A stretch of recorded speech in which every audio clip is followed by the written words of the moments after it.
Welcome, survivors, seekers, and thrivers.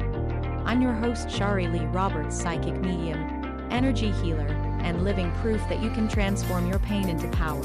Each episode, we dive into trauma healing, developing your intuitive gifts, and reclaiming your life. Get ready for real stories, deep wisdom, and a little laughter along the way. Hello, and welcome back.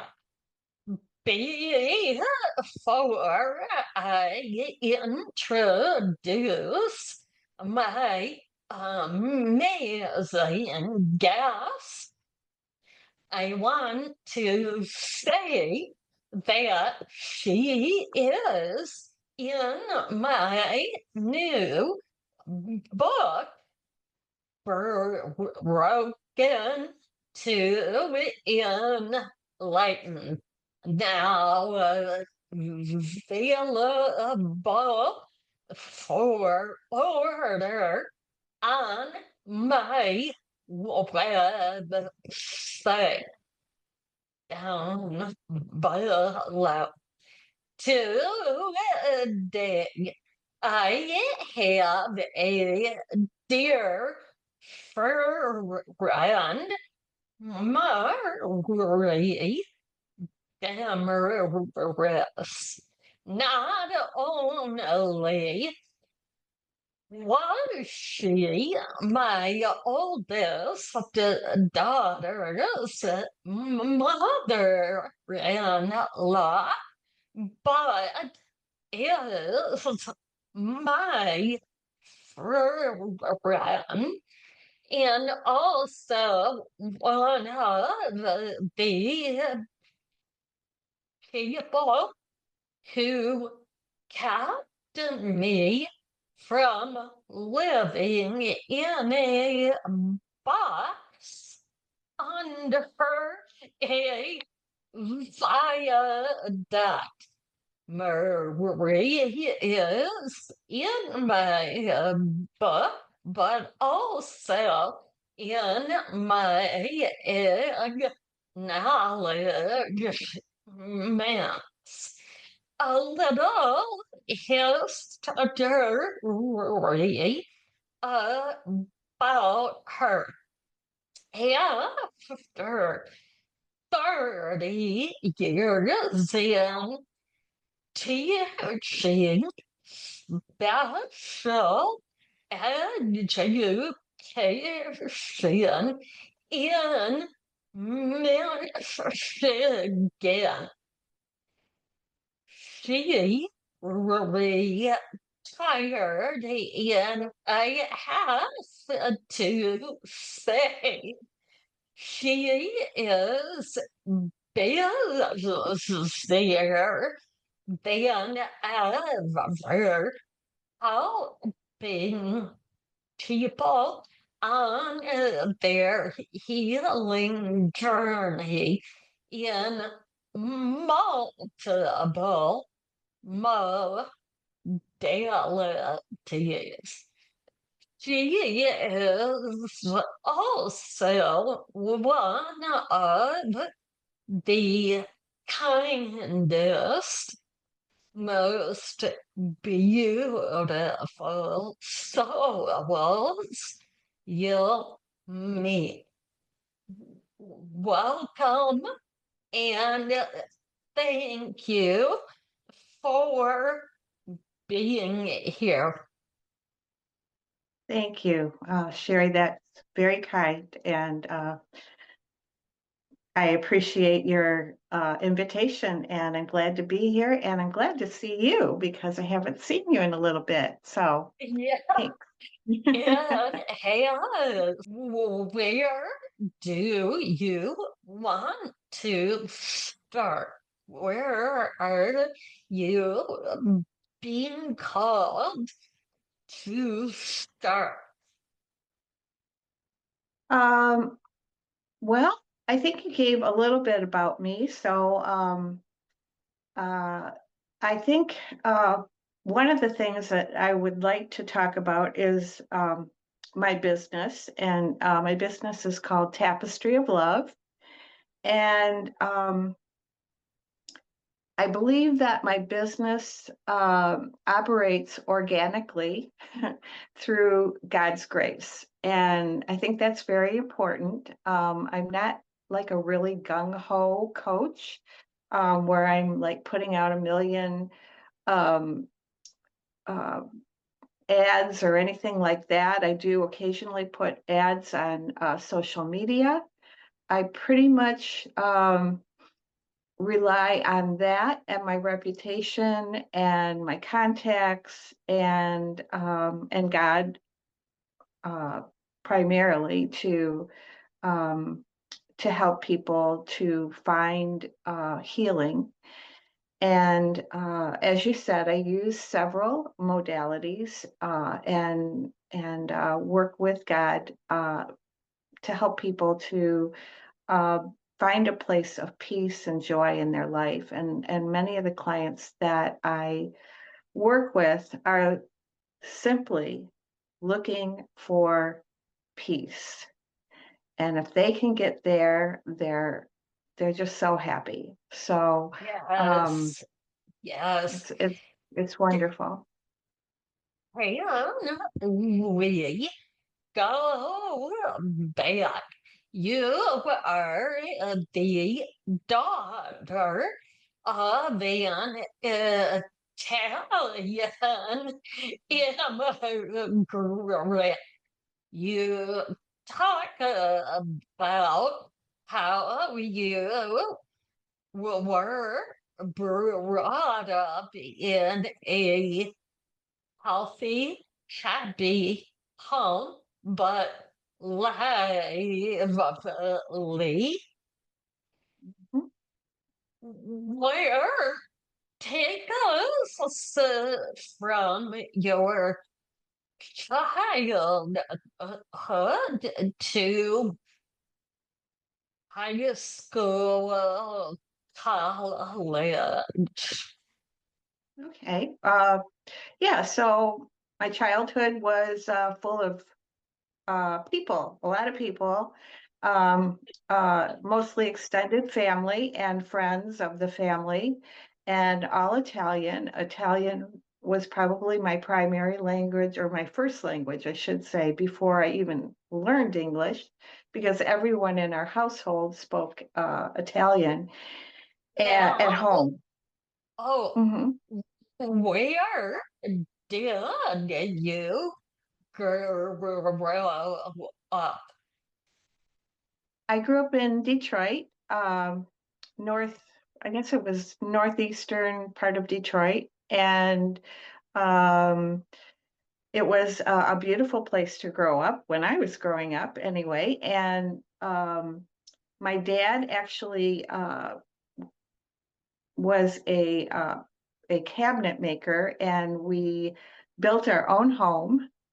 And he built our home. I shouldn't say we, because I don't really have anything to do with it. But yes, he and my mom.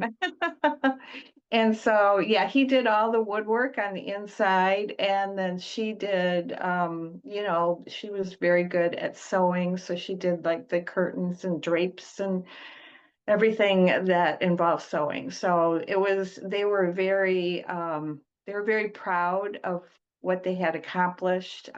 Both of them came from very poor backgrounds. And so I was an only child, and they were just very proud of just being able to provide for themselves and have this beautiful home that they built. So yeah. Did your mom and dad immigrate to the US? My dad did. My mom went to Italy. My mom was from the US, but her parents were Oh, from Italy. And so, wow. yeah, so my mom and her sister and her brother went on vacation to visit where where their parents were from, which was in Sicily. And they met a lot of people while they were there. My father was one of them. His cousin was another one. And then there was another woman that they met. And within a month, my dad proposed to my mom. His cousin proposed to her sister, and they had a double wedding. And then my uncle, yeah, my uncle proposed to this other Rosie, and they all got married, but they had the double wedding for my mom and her sister, and then the other wedding was separate. What year was that? That was probably 1951, I would guess. Yeah. So, Wow. yeah. Wow. Yeah. Oh, okay. And how long after were you born? Um, it was at least 6 months or Yeah. 9 months. I'm sorry. I was like, okay, that's not good. Yeah, it was yeah, at least 9 months. I'm not sure, but it was not too far after that I was born. So yeah, about nine. Uh, So so you were brought up in the Italian area of Detroit. no, actually, it was a pretty cosmopolitan area. It was not just Italian. So there were just every the neighbors were from all over, mostly Americans actually. So yeah, but all different ethnic backgrounds, but mostly Americans. Yeah. So, but we just had a lot of relatives in our area that would, my grandparents lived with my aunt and uncle, and we were right next door.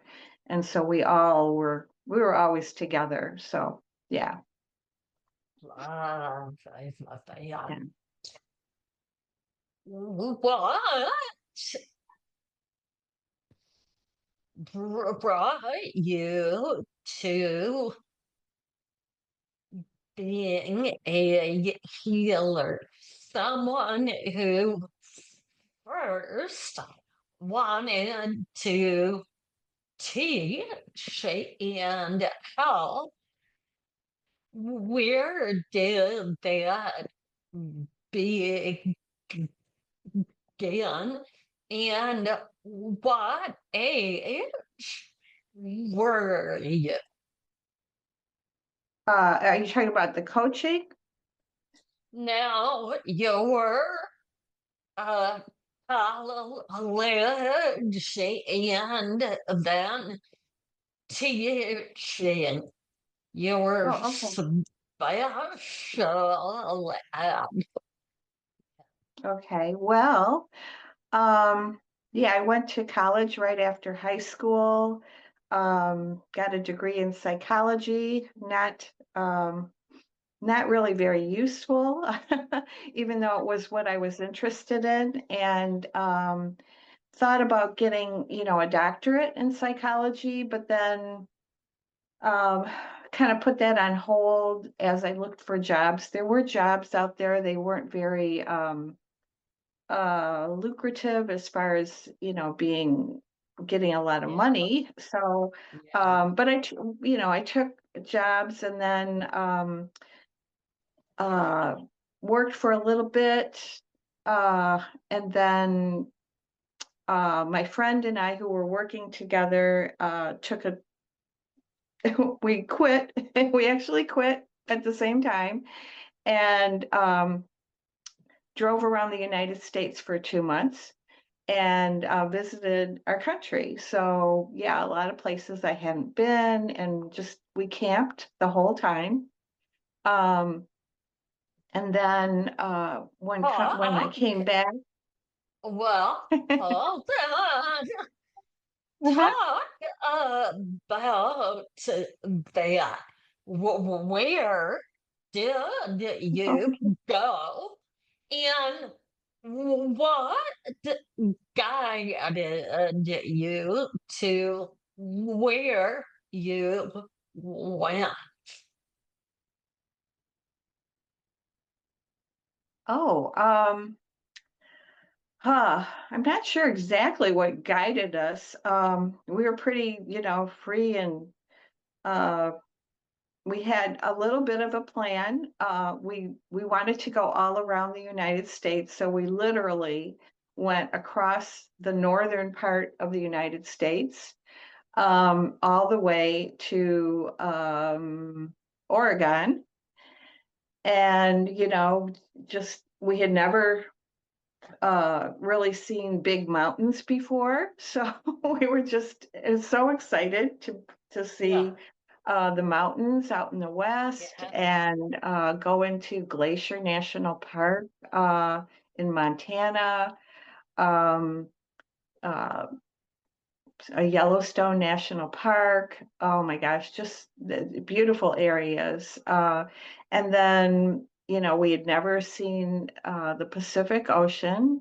So once we Wow. got there, we were uh, so excited, ran and put our feet in the ocean. And at Uh, that place in Oregon, it's pretty rocky. So we kind of put our feet in, but we didn't go in the water. And just really, we were just enjoying life. And we knew that we had gotten this job right after college, and we both looked at each other one day and just said, we need to have some fun because our job was not fun at all. yeah. And so we decided to give them notice, and we did have a wonderful time on our trip. We went all the way down the coast of California, and then uh, across the U.S. in the southern part, from the southern part. So, Wow. Arizona, on across Texas, and we actually stopped in Florida. We met my parents who met us in California, and we enjoyed a few days with them.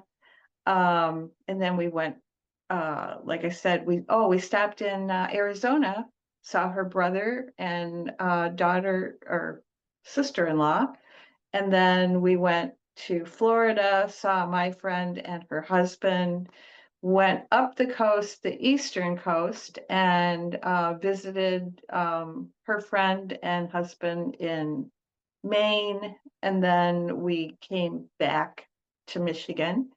Um, and we had spent all that time, almost all that time, camping.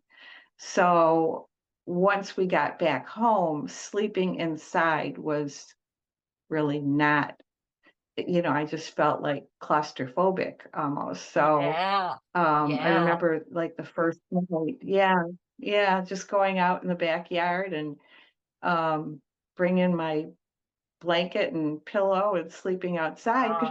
You just, after all that, you really don't want to sleep inside again. No. So anyway, No. camping outside, yeah. What would you say was the biggest takeaway from all of that time? Friendship with my friend, Kathy, and beauty, just a tremendous amount of beauty. The United States is a magnificently beautiful country. And yeah, so yeah, friendship and beauty and just love of country. Yeah, and really appreciation Nice. of what we have. Sure. When you came back and went into a job, I'm guessing, was the job in life constricting. Had you done all of that, and now you're back into mainstream living. How did that go? It went okay. I was not feeling very fulfilled as far as being able to use my the skills that I felt that I had and my own creativity and to make the amount of money that I wanted to make. And so I very quickly uh, decided that I needed more education. So that's when I went back to school, to Eastern Michigan University, and got my master's in special education. And that was really a feeling of accomplishment, because I knew it was so much more specific as far as what I was going to do now. And I loved working with children. I had worked with children a lot in nursery schools and in the past. And so that I knew that I would like that. And I was really excited to be a teacher in a classroom. And it was really something to look forward to. It just was so much more specific than what I had done before. And so then when I graduated, I had a job right away, it's within a month or so. So So you were excited about that. Take us quickly through those 30 years of education. yeah. So my specification in or in my endorsement in special ed was to teach emotionally impaired individuals and children. And so I started off in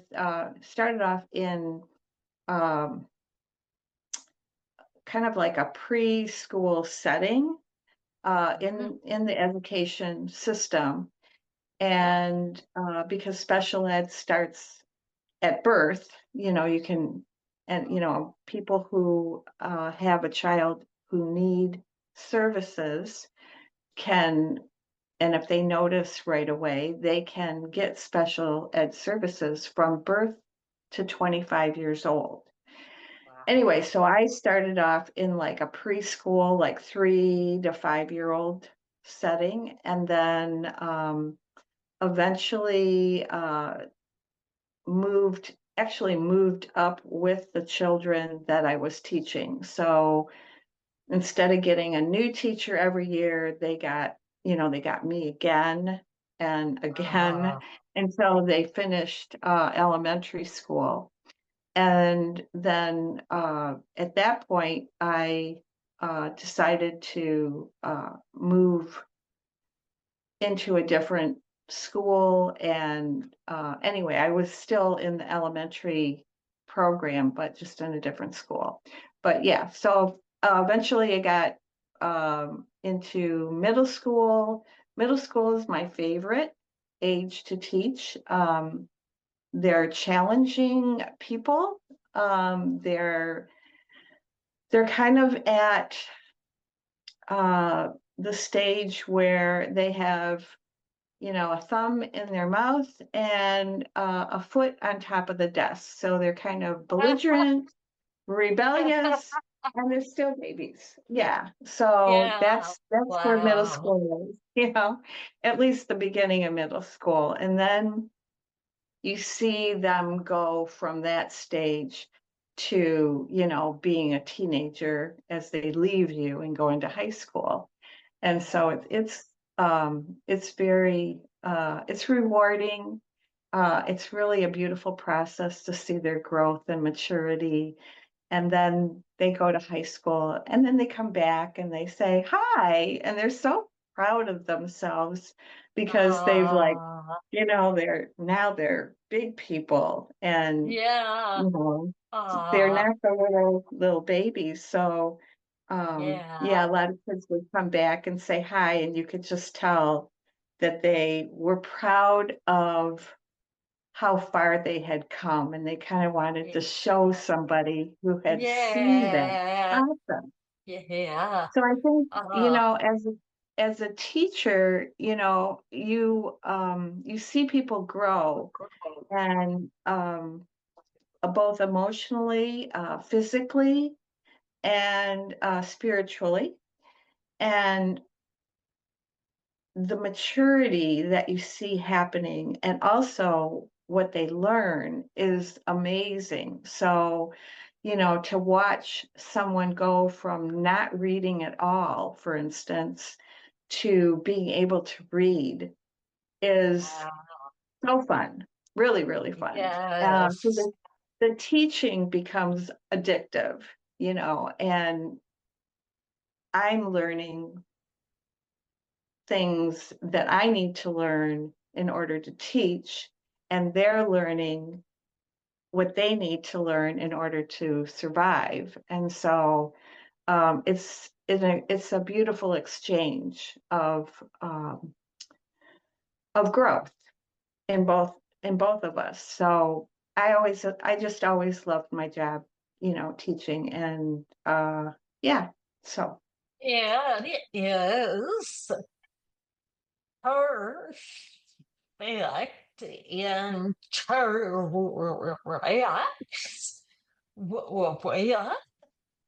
where you went after retiring,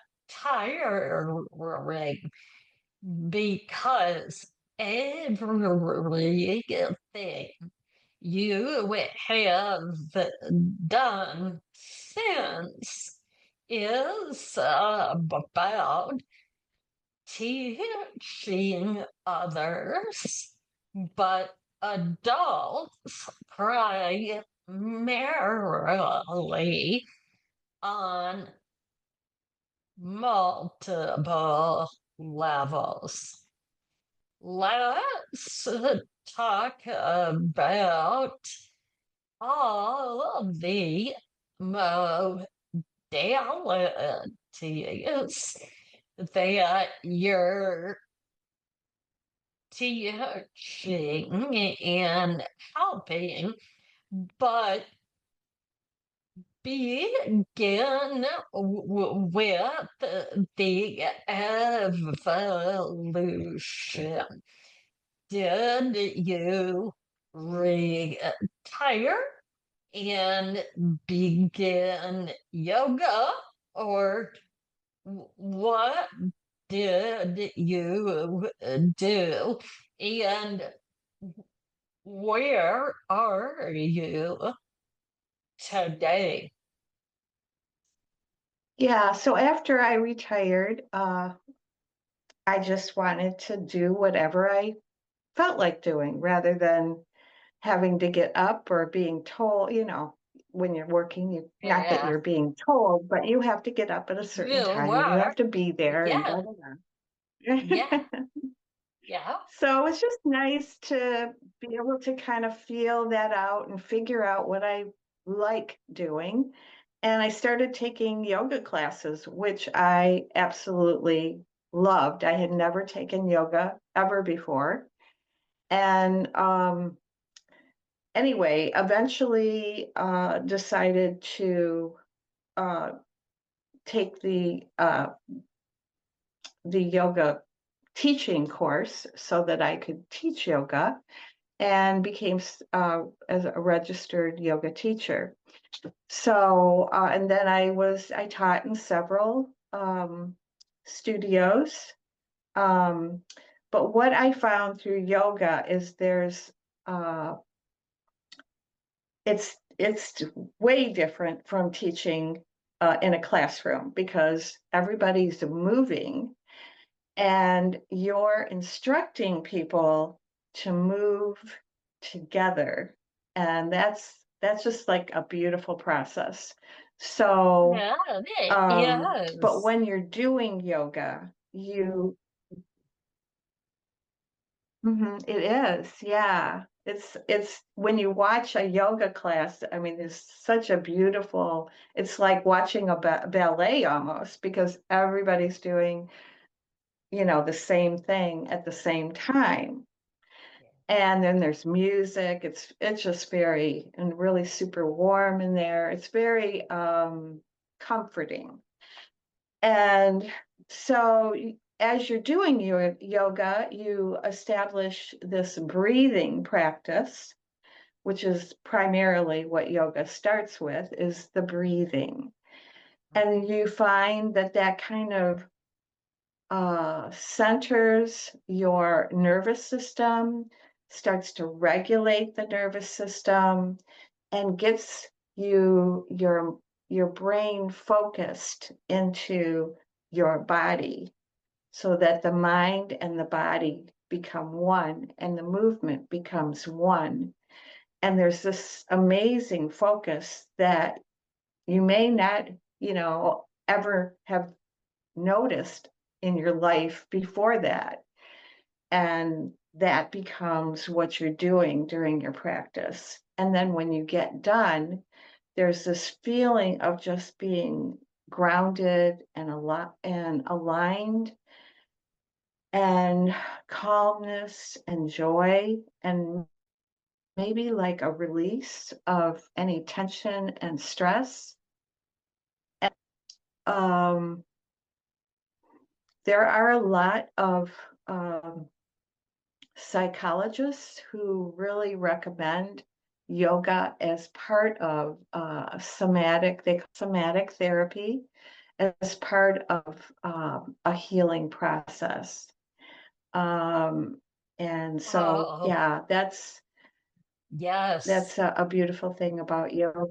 Yeah. Oh my God. Yes. So, while I was with you at your home during COVID, I was so like tense and nervous doing taxes, trying to figure out how to get out of your home, not overstay my welcome. And you came to me and asked, "Hey, do you want to do yoga?" I'm like, I thought, hell no. But what came out was yes. Be right down. You are a yogi. You have whatever that factor is that just puts people in the zone. You are magnificent. And I talk about that in my book. Yeah. Well, thank you. Thank you. Okay. It's a pleasure. So I'm glad I could give that to you. Well, and you've given it to a lot of others. Now, take us from yoga to the other modalities.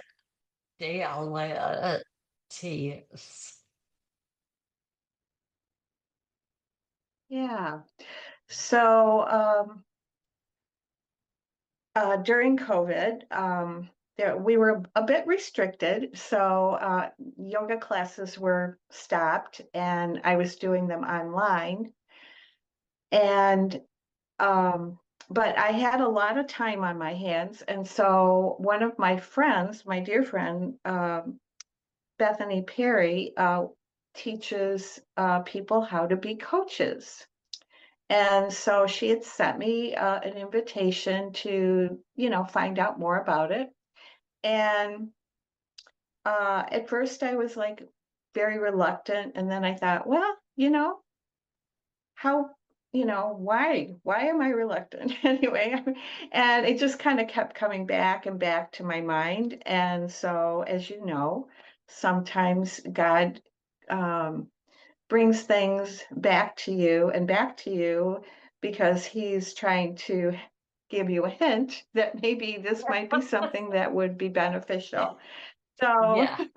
I eventually joined her class, and uh, it was a long process. The self was 6 months, and then there's a lot of feedbacks that you have to do, and um, just becoming certified. There's a huge test, a national test that I took and passed that, and eventually became a certified life coach.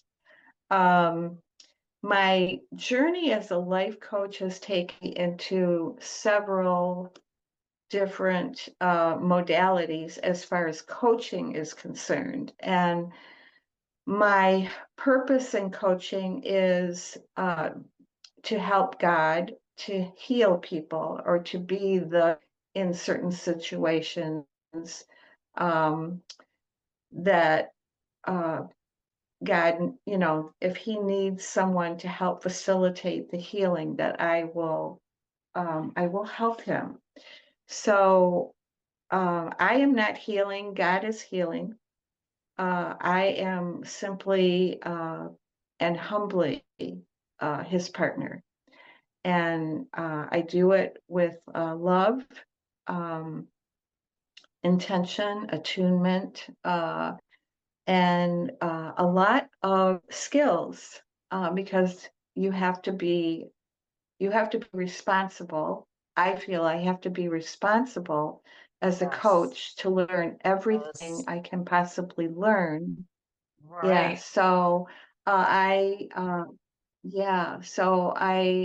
uh, became a brain spotter, and I am internationally certified as a brain spotter, and that is Tell a us. way. Yeah. Mhm. Tell us what that is. Okay, so brain spotting is a method of helping an individual to heal themselves. So it is a neuro experimental approach to healing the brain. So what we do is we use the eyes and we take a pointer such as this, and we have once someone comes in and talks to me about what they're experiencing, if they're stressed or anxious or stuck in a place and they want to move forward and are having difficulty, or maybe they have like a very severe trauma that they need to get through.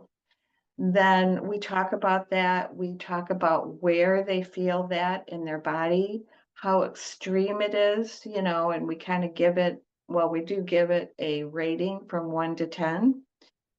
And then I take this and I say, okay, well, I'd like you to follow this and tell me where you feel the most intense stress. And maybe it's related to an incident, or maybe it's just a consistent, tummy ache that they have, or maybe there's a constant migraine, or maybe their foot is always jiggling or whatever. But once we get there, I'll say, okay, where do you feel that? And sometimes, like I said, it'll be, in their stomach, and they just, oh my gosh, whenever I think of that incident, I feel this pain in my stomach. And then I'll say, okay, so we're going to go with that. We're going to go with this incident, and I'll repeat it to them. And then we follow the pointer across and we will find where that spot is. And I help them to do that by watching their eyes, and there are certain things that I'm looking for. And then once we find that, I will hold the pointer right where their spot is. What's happening in that situation is the ocular nerve is connecting with a part of our brain. It's kind of like up on the brain stem, kind of near the middle of the brain, and it's called the amygdala. And that's the part of the brain that holds our emotions. So once they find that, they're actually literally connected to that emotion. It's not the event that caused the emotion. It is actually the emotion. And Wow. they can go there without even recalling the event, okay? But Yeah. just when they focus on that, there is a connection. And because God made us to heal anything that is broken, or any part of us that is broken, if we do that enough, our brain will heal itself. Yes. That's the miracle of our human body, okay?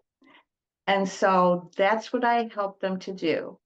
They don't need to talk. This is not talk therapy. Some people talk nonstop. Other people are super quiet. They might cry. And I will direct them as I feel fit, because while they're there, I'm there with them. Yeah. Totally. And I know you understand that because you're very attuned to your clients. So you understand attunement. And so I will ask or give guidance while they're there.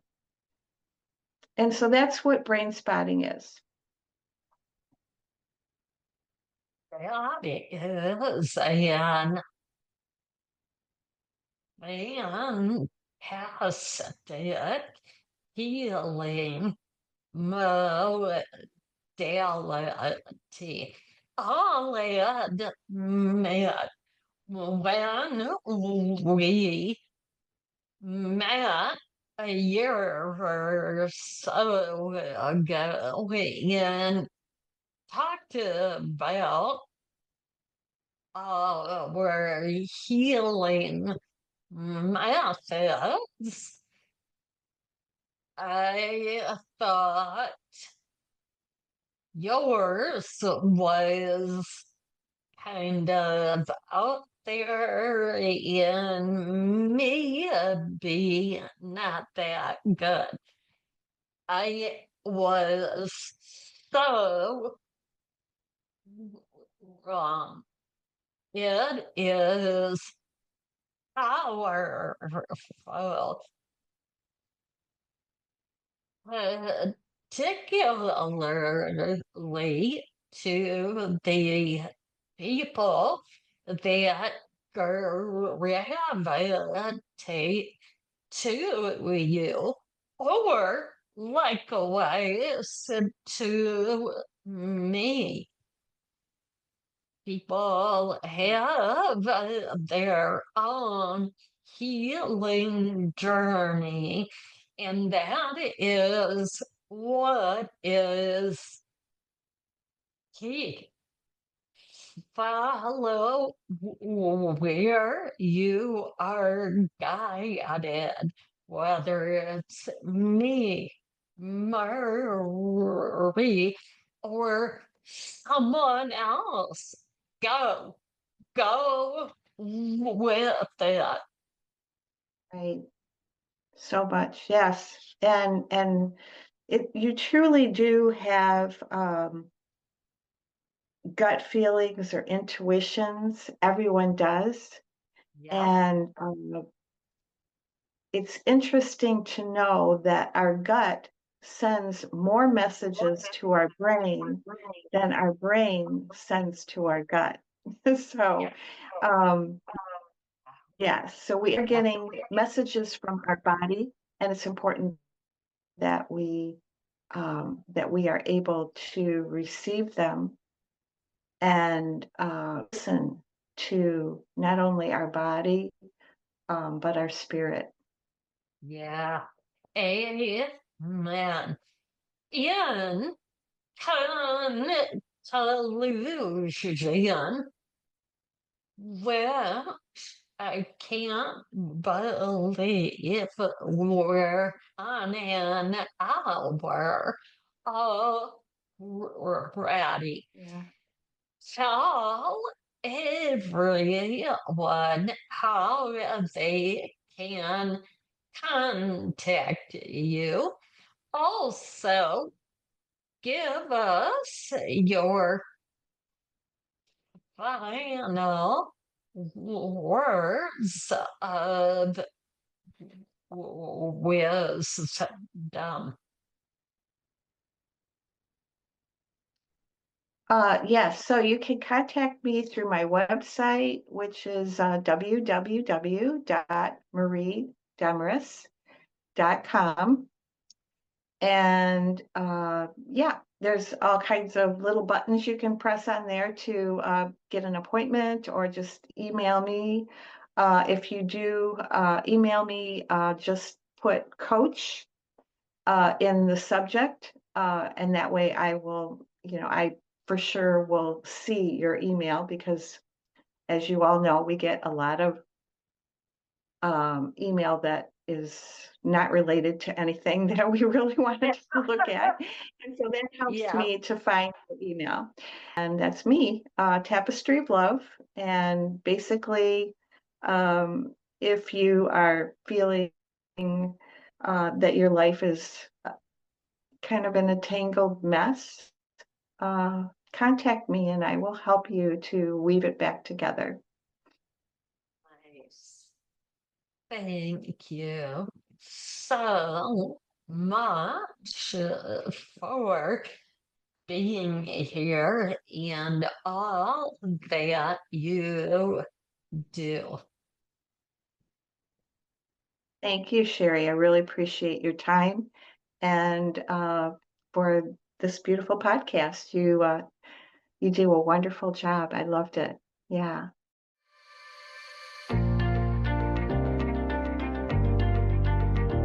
Thank you for listening.